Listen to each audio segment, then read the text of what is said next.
100 ans, d'accord, il y a à peu près dans le monde 3 600 000 personnes qui sont devenues millionnaires. D'accord? En 100 ans. Dans le monde. Entre 1991 et 2001, on a doublé ce chiffre. On est passé à 7 200 000. Ça fait, ouais, à peu près doubler ce chiffre. Parce qu'il y a 10 ans et l'autre il y a un siècle. Ouais. C'est-à-dire qu'on a fait en 10 ans l'équivalent de ce qu'il y a un siècle. C'est des vrais chiffres, ça. Hein. Ensuite, d'ici 2015, c'était entre 2001 et 2015, d'accord, on attend 18 600 000 personnes qui seront devenues millionnaires.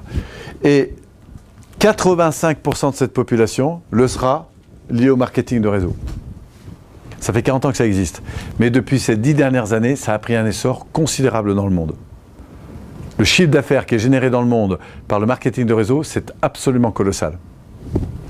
J'ai d'autres trucs que je pourrais vous montrer sur l'impact. Donc ça en fait, du coup, le meilleur ascenseur social pour ces 10 prochaines années. En France, le marketing de réseau a généré en 3 ans plus de 100 000 emplois. Je parle de gens qui payent des cotisations. Je ne te parle pas des gens qui ont lancé et qui font rien. 100 000 emplois en 3 ans. C'est l'entreprise la plus performante. Et c'est pour ça qu'il y a 2 ans, l'État a, avec le soutien de notre... a mis le paquet pour restructurer légalement le développement du marketing de réseau. Parce qu'ils se sont rendus compte que ça avait un impact énorme. Ils ont mis une énorme priorité là-dessus. Il y a des droits, il y a des accords qui sont passés avec l'État, avec la recherche d'emploi, enfin je vous les montrerai après. Alors, hélas, en même temps, vous avez 3 fois plus de pauvres dans le monde.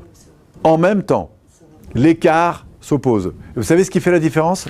Et là, regardez bien parce que ça vaut le coup. Ça vaut son pesant d'or. Et c'est pour ça que j'en parlais aux coachs. Moi, j'avais fait ça pour les coachs. Parce que voilà les freins que vous trouvez chez les gens qui vont vers plus de pauvreté. Et voilà les caractéristiques que vous trouvez chez les gens qui vont plus de richesse. Et notez-les parce que je peux vous dire que ça paye. Et la synthèse de ça, je vais commencer par le global, c'est que les gens qui sont allés par là sont des gens qui sont... Je vais commencer par là. Le frein le plus fort, c'est le fait de rejeter la responsabilité à l'extérieur. C'est ce qu'on voit, nous, en PNL, en termes de réactivité. Toutes les postures qu'entraînent les situations de victimisation ou de plainte. La responsabilité, je remets la responsabilité, c'est pas moi, c'est les autres. Sans les autres, je ne pourrais pas. Hein. Ensuite, c'est le confort immédiat. Vous vous souvenez ? Je recherche un confort immédiat et on verra bien plus tard, ça me fait chier, j'ai d'autres choses à faire. Moi, je vais aller boire un pot, je vais dire regardez la télé, alors que d'autres, eux, se demandent comment ils vont faire évoluer.